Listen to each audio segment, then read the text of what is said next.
Con nosotros Jorge Subero Isa, jurista en el mejor sentido de la palabra, expresidente de la Suprema Corte de Justicia y ahora muy activo a nivel del sistema penitenciario, porque él encabeza una comisión con un nombre largo, Subero, para colaboración y acompañamiento a las autoridades en la reforma penitenciaria.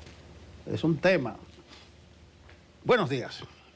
Buenos días. Muchas gracias a ustedes por esta invitación. Me siento muy honrado. Muchas gracias. Bien, vamos a comenzar por ahí, por la comisión. Decía yo el día pasado que Balaguer instituyó que cuando él quería que un problema no se resolviera, nombraba una comisión. En este caso. Sí, pero esta fue una comisión muy coyuntural. O sea, yo creo que si no se da el problema del incendio de La Victoria, la comisión no hubiera tenido sentido. Al producirse el incendio de La Victoria, parece que alguien le sugirió al presidente que nombrara una comisión que supervisara qué era lo que estaba ocurriendo en el centro penitenciario de Las Parras. El mismo presidente me llamó y me dijo que quería que yo encabezara una comisión de veeduría. Yo le dije que no, que yo no he sido veedor en ningún sitio ni lo voy a hacer, porque si yo incursiono como veedor, los procesos no se van a acabar, porque a mí no me voy a limitar solamente a ser un veedor, sino que hay que explicarme cada detalle. Entonces ahí surgió, después de algunos intercambios, en términos muy amigables, en aras de buscar una solución, con la consultoría jurídica del Poder Ejecutivo, de que se nombrara una comisión que colaborara. Originalmente era, y lo que anunció el presidente en la semanal, es muy diferente a lo que realmente ocurrió en el decreto. El presidente en la semanal hablaba una comisión de seguimiento a Las Parras. Al final lo que llegamos fue a que yo presidiera una comisión que tuviera única y exclusivamente como objetivo colaborar con las autoridades correspondientes, porque yo le decía a la consultoría jurídica y al propio presidente que ya hay un organismo encargado de todo lo que tiene que ver con el sistema penitenciario, que es la Procuraduría General de la República, y que las dualidades no son buenas más en un proceso donde se están eliminando. Que yo no tenía ningún inconveniente en colaborar en lo que fuera. Entonces ahí surge la idea, el título es largo, y parece que hay una tendencia en el mundo. Vi el día pasado un reglamento de la Junta Central Electoral, que lo tengo grabado ahí, porque me llamó mucho la atención el título. Parece ser que en la actualidad, entre más enredado se escribe y menos se entiende, y entre más largos sean los títulos, más es una manifestación de que se sabe mucho, de que es un gran intelectual. Hay títulos enormes. Entonces el título es bastante grande. Sin embargo, llama la atención, y quiero precisar el concepto de que lo que estamos es colaborando con las autoridades correspondientes. ¿Quiénes son las autoridades correspondientes? Básicamente la Procuraduría General de la República, el Ministerio de la Vivienda.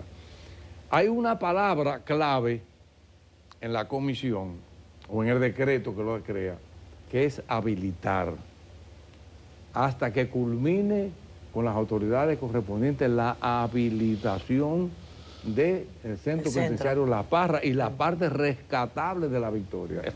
Es lo que dice el decreto.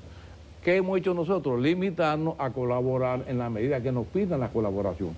Nosotros no somos órgano ni fiscalizador, ni de control, ni de supervisión.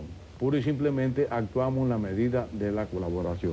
Esta comisión yo creo que es la única que por su naturaleza mixta es sui generis en el país, porque el único que no representa a ningún organismo soy yo, que soy el presidente, pero después está el defensor del pueblo, está el defensor de la defensa pública, y hay 5 decanos de las facultades de ingeniería de las 5 principales universidades del país. O sea que a nivel técnico estamos bien representados. Ahora mismo, y es muy bueno esa pregunta, porque ¿qué estamos haciendo ahora? Bueno, nosotros tenemos en este mismo mes, posiblemente la próxima semana o la de más arriba, una reunión en pleno de la comisión para determinar hasta dónde vamos a llegar. ¿Por qué? porque recuerda que esta comisión nace primero que la comisión que designa el presidente, que designa a Roberto Santana como presidente de la Comisión de Apoyo Presidencial a la Reforma Carcelaria, penitenciaria. Aparentemente hay una contradicción o hay una dualidad, pero no lo es. Cuando a mí me llamó mucho la atención el término habilitar las parras, y le pregunté a los ingenieros. Los ingenieros, los decanos, dijeron, en ingeniería habilitar significa entregar la planta de infraestructura física. De ahí es que nosotros vamos a reunirnos ahora para ver cuál es el alcance, el ámbito, el sentido de ese decreto con respecto hasta dónde vamos a llegar. Por ejemplo, uno de los puntos que está por discutirse es qué va a pasar cuando se termine la parra. Nosotros tenemos pendiente, porque no hemos ido todavía, por lo menos todo, la comisión, a visitar en físico, a visitar el recinto. Estamos en espera de una invitación del ministro de la Vivienda, que vamos a hacerlo. Él nos prometió en una reunión que sostuvimos que a más tardar en el primer semestre de este año 25, por lo menos una gran parte del centro penitenciario de La Parra va a estar listo. Ahora, nosotros no tenemos que ver, y es lo que estamos discutiendo, porque vamos a discutir, con el traslado de los presos, con el mobiliario, porque es otra cosa. Se va a terminar físicamente. Nosotros le escribimos, la comisión me autorizó a que le escribiera al ministerio, que le escribiera a la Procuraduría General de la República, en el sentido de que para poner en funcionamiento esa cárcel se necesita mobiliario y necesita una logística de traslado de los presos.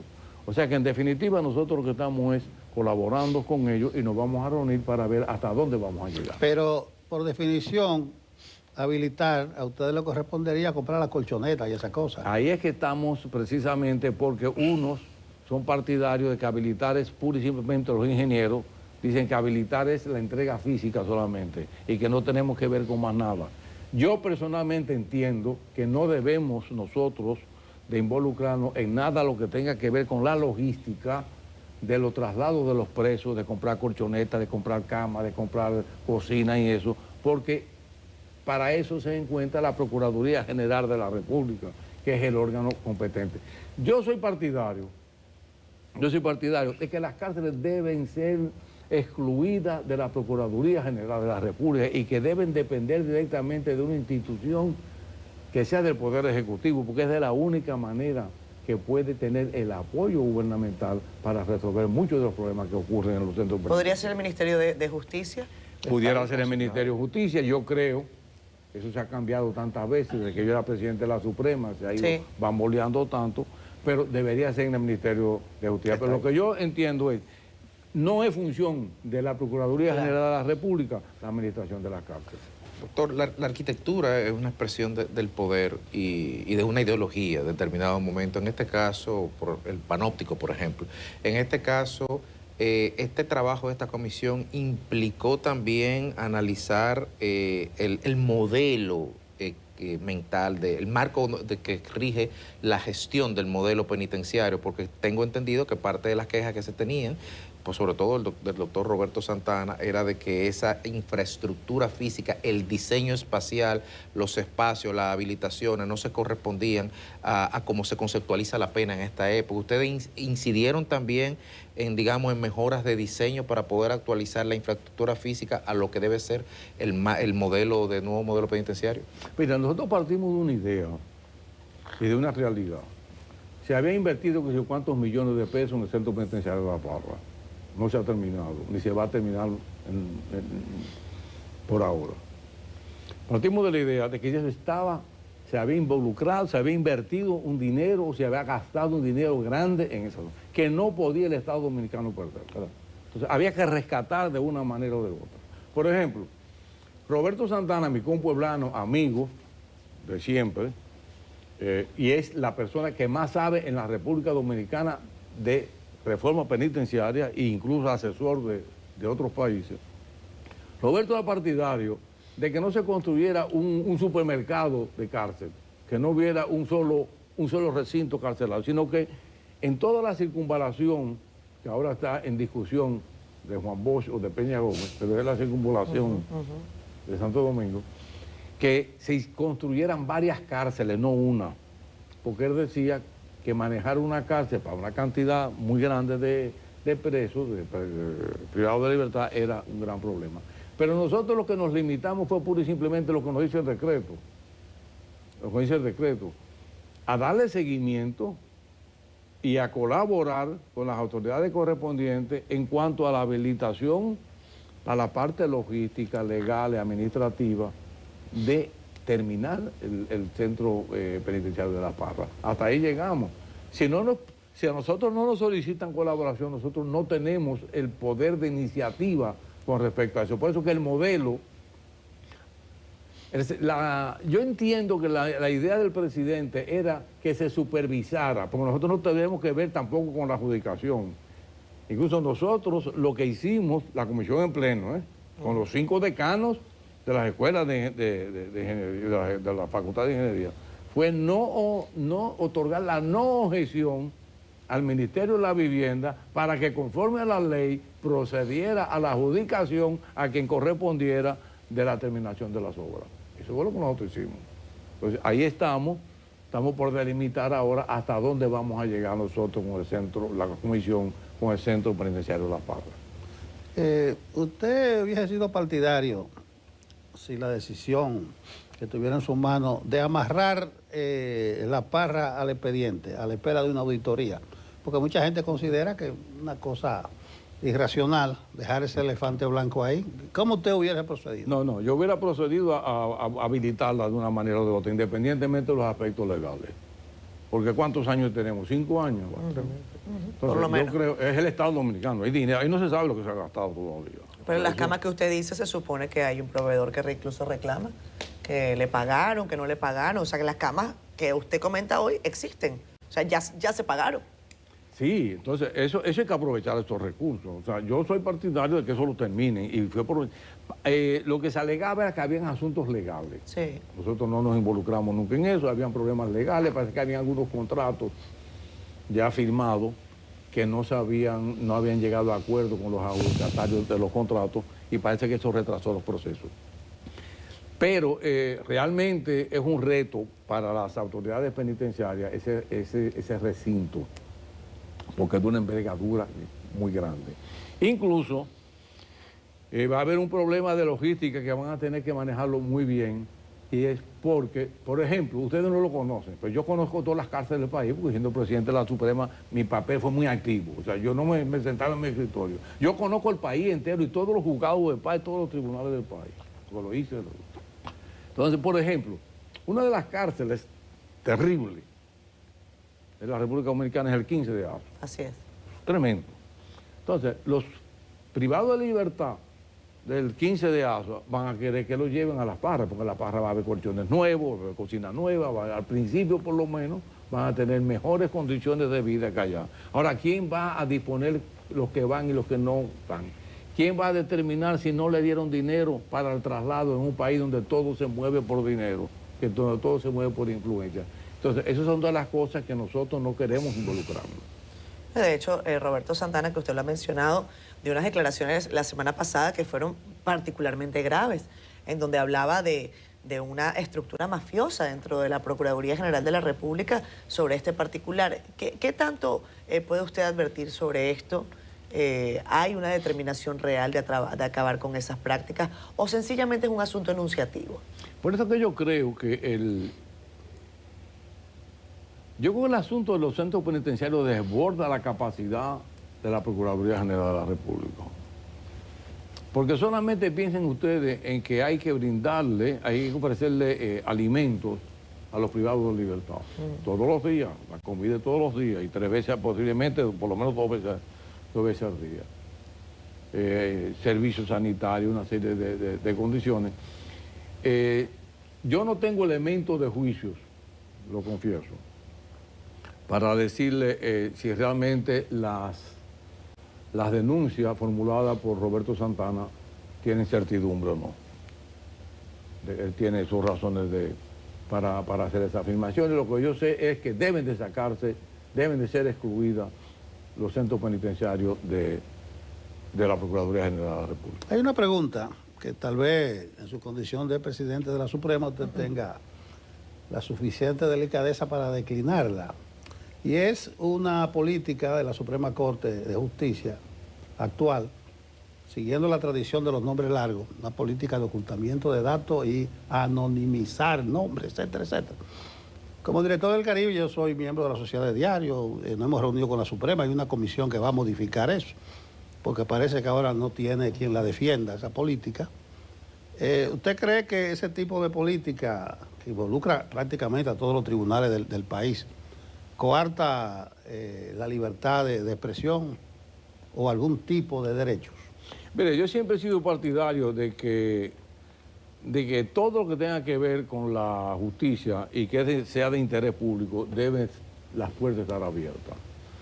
Yo utilizaba mucho el término de que las puertas del despacho, por lo menos del presidente de la Suprema Corte de Justicia, no estaba cerrado nunca, porque siempre estaba abierto. Yo no creo que ninguna acción, ninguna actividad, ningún acontecimiento que sea de interés nacional deba ser ocultado. Por eso es que yo siempre recuerdo con mucho cariño a mi querido amigo de verdad, Rafael Molina Murillo, que me decía que la mejor ley que había de expresión y difusión de pensamientos es aquella que no existe, que esa es la mejor ley. Yo entiendo que esa política no era la correcta. No era la correcta porque los medios no deben de censurarse de esa manera. Ahora, la misma ley establece en cuáles casos, por razones de orden público, por el caso de los menores, que no se pongan. Incluso nosotros, para evitar precisamente esto, establecimos con la cooperación alemana las donaciones de unas cámaras de GESEL, que son unas cámaras donde a las víctimas, principalmente vulnerables, los niños, las mujeres en algunas circunstancias, que no se den a conocer sus nombres, que no se conozcan, que no se revictimicen, porque es uno de los problemas que tiene eso. Pero para mí, yo creo que todo lo que tiene, es más, yo muchas veces le decía a los jueces, señores, es verdad, el Código Procesal Penal, en las vistas previas, en lo que tiene que ver con medidas de coerción, autoriza a los jueces a que sean cerradas, que la prensa no entre. Pero déjenlos entrar. Abran, todas. Si usted no tiene nada que ocultar, por eso yo nunca he ocultado absolutamente nada. O sea, yo durante los 14 años y medio que estuve al frente de la Suprema Corte de Justicia, nadie puede decir que yo oculté ni puse trabas para informar nada. Principalmente en unos momentos como los de ahora. Pues yo decía el día pasado que una cosa es en el año 1997, donde las redes sociales estaban en ciernes, y una cosa es ahora en el 2025, donde cada uno se convierte en un reportero y donde todo el mundo informa con una diferencia, que es verdad, hay muchos reporteros, hay muchas informaciones, pero también hay que tener más conocimiento ahora que antes, porque los temas que se tratan en la actualidad, que se abordan en la actualidad, son temas muchas veces complejos que necesitan de conocimiento. Doctor, el pasado 5 de diciembre, el ministro de la Vivienda, Carlos Bonilla, que es el que está liderando el proceso de construcción en términos materiales, expresó, cito, confiamos en que para mediados del próximo año estaremos entregando la primera etapa de este centro de corrección y rehabilitación, aún a sabiendas de que evidentemente la respuesta no depende de usted. El horizonte el cronograma de trabajo permite entrever a mediados de enero que a mediados de año estaremos teniendo ya esa habilitación de la primera etapa. Nosotros desconocemos el cronograma de trabajo, pero por lo que él informó a la comisión, que nosotros lo invitamos que nos dijera cómo era que iban, y está pendiente precisamente de esa visita que la comisión haga al Centro Penitenciario de Las Parras. Yo honestamente creo que no hay posibilidad de que el 100% del Centro Penitenciario de La Parra esté en menos de 1 año y medio, de 2 años. Doctor, yo quiero preguntarle algo que nos llama la atención al equipo y que lo hemos mencionado en distintas oportunidades cuando nos toca hacer análisis sobre la situación carcelaria, sobre las medidas de coerción criticadas, incluso por la Procuradora General de la República, el abuso de la medida de coerción más gravosa, que es la prisión preventiva, y cómo las cárceles del país están llenas de presos preventivos. De hecho, fue una de las salvedades que se hizo durante la semana anterior en el Día del Poder Judicial, que sí que se ha avanzado, pero que nuestras cárceles todavía tienen una situación importante de preventivos. ¿Cuál es su advertencia sobre ese particular y cómo lee Jorge Subero Isa noticias como la siguiente, que le voy a mencionar y que nosotros tenemos que decir a cada rato? Dirección Nacional de Control de Drogas dice que han apresado durante el año pasado 26.000 personas. ¿Y en dónde es que los meten? Porque no hay cárceles para tanta gente. ¿Cómo ocurre ese proceso de detención y cuál es el seguimiento que quizás usted puede hacer con la experiencia que usted tiene? Miren, si ustedes ingresan a Google y buscan Subero Isa y la prisión preventiva, se van a dar cuenta que la posición mía desde la época de la Suprema Corte de Justicia ha sido muy coherente. Es un abuso. O sea, las solicitudes de medidas de prevención y más aún siendo acogida por los jueces correspondientes, constituyen realmente un verdadero abuso de una medida que es excepcional. Y mientras esa política se mantenga, mientras desde el Ministerio Público se mantenga la posición de solicitar medidas de prisión preventiva como medida de coerción en todos los casos, no vamos a descongestionar las cárceles. Eso no es verdad, porque se forma un cuello de botella, se forma un embudo,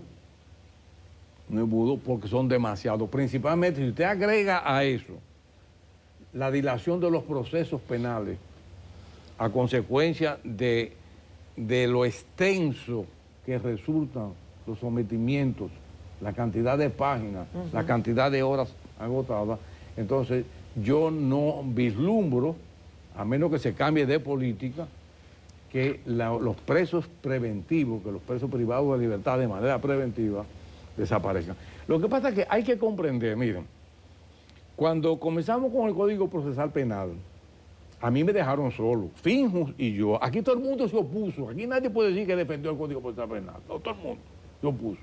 Solamente Finjus y Jorge Subero Isa lo defendieron en el año 2002, cuando se promulgó la ley, y en el 2004, cuando en presencia de Leonel Fernández, teniendo 14 o 15 días en la presidencia en el 2004, el 27 de septiembre de 2004, se puso en ejecución, en vigencia plena en el Palacio Nacional. Y yo decía que uno de los grandes retos no era para los jueces lo conocían un año antes, porque nosotros un año antes de la vigencia del Código Procesal Penal habíamos tomado medidas que llamamos medidas anticipadas para la vigencia del Código Procesal Penal.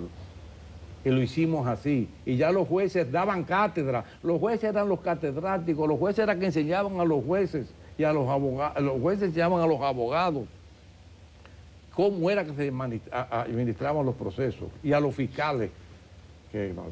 Entonces, desde esa época yo decía que el gran reto del Código Procesal Penal era con respecto al Ministerio Público, porque antes de la vigencia del Código Procesal Penal, con la vigencia del Código de Procedimiento Criminal, el Ministerio Público tenía un auxiliar excelente en el Poder Judicial, que era el juez de instrucción. El juez de instrucción era un juez investigador, que aquellas falencias, aquellas faltas que tenían los expedientes acusatorios eran suplidos por el juez de la instrucción, muchas veces con instrucciones suplementarias. Al desaparecer el juez de instrucción como tal y convertirse en un tercero juzgador totalmente independiente, correspondió al Ministerio Público que solamente en base a la acusación y a las pruebas lícitamente obtenidas eran que podían actuar. Entonces se complicó. Se complicó porque no se dotó al Ministerio Público, de los recursos económicos y técnicos necesarios. Debo dar este dato que resulta importante. Se habían formado incluso con la colaboración de la Escuela Nacional de la Judicatura, que fue la única escuela del mundo que surgió fruto de una resolución de la Suprema Corte de Justicia, se habían formado los fiscales y los jueces para el Código Procesal Penal. Sin embargo, el tiempo ya en los finales del gobierno de Hipólito Mejía, sin embargo, el 17 de agosto del año 2004, el país amaneció sin Ministerio Público porque un solo decreto del presidente de la República derogó todos los decretos que designaban a los fiscales del país. ¿Qué pasó?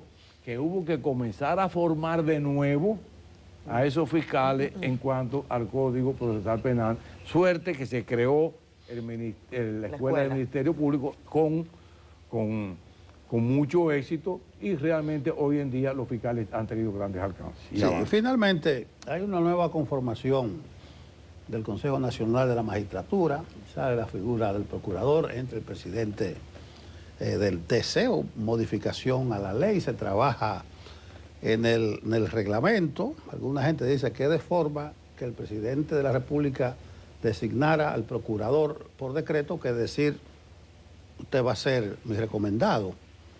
¿Qué usted cree de esos cambios? Además, y ahí vuelvo con la delicadeza personal, yo no sé dónde he leído, pero he visto su nombre en más de una ocasión en estos asuntos de redes sociales, como en el bamboleo de Procurador General de la República. Dos cosas. Vamos a comenzar por lo último. A mí no me interesa la posición.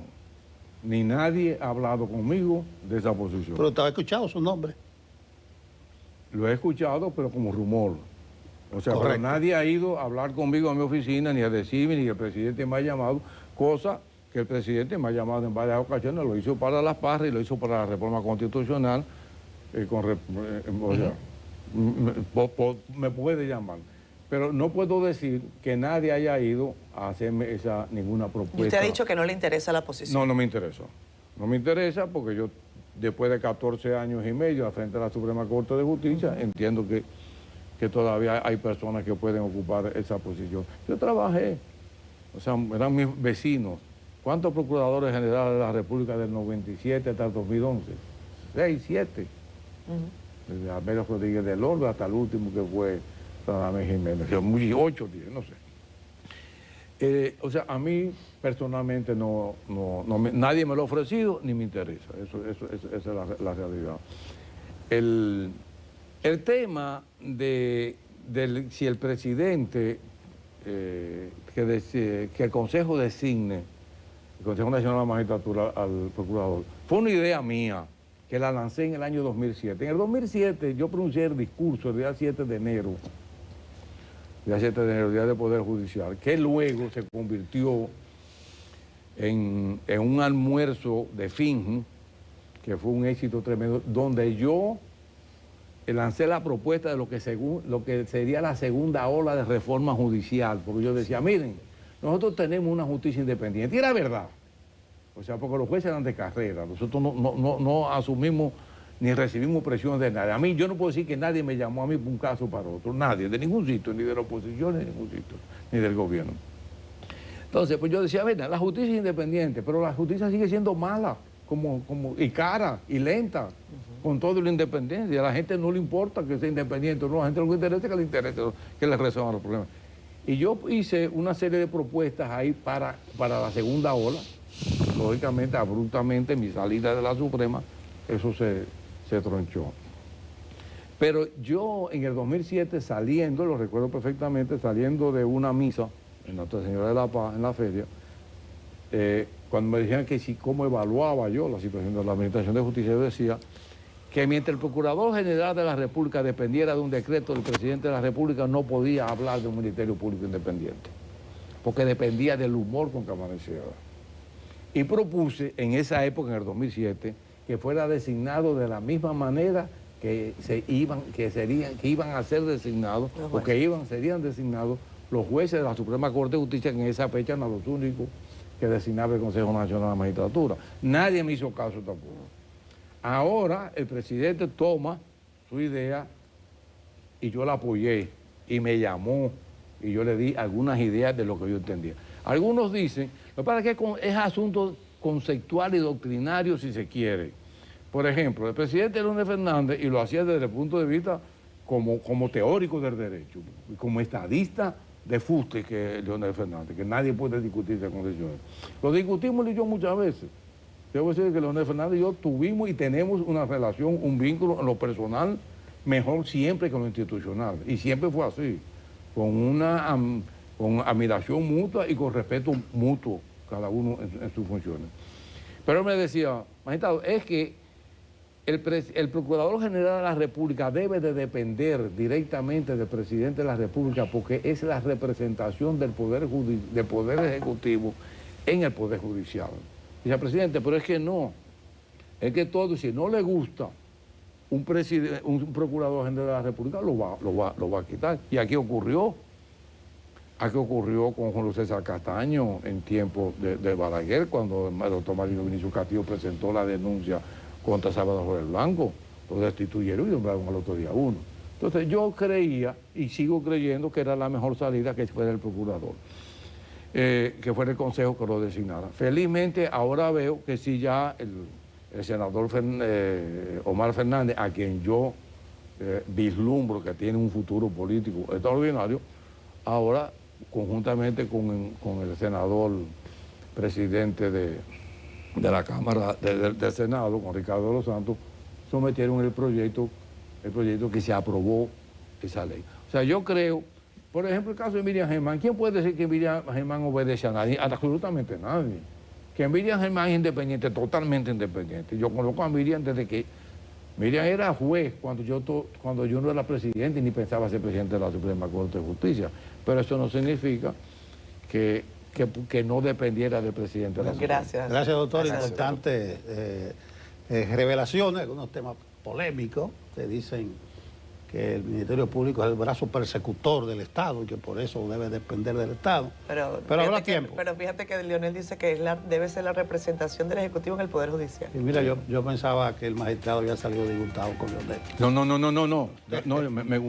Es bueno eso ya de No, ya usted hizo la aclaración. No. Terminamos. Tienen alto respeto. Un mutuo respeto. Y le digo, en el plano personal, se llevan mejor que en el institucional. Gracias, doctor. Bueno, gracias al doctor Jorge Subero Isa, jurista, expresidente de la Suprema Corte de Justicia. Gracias.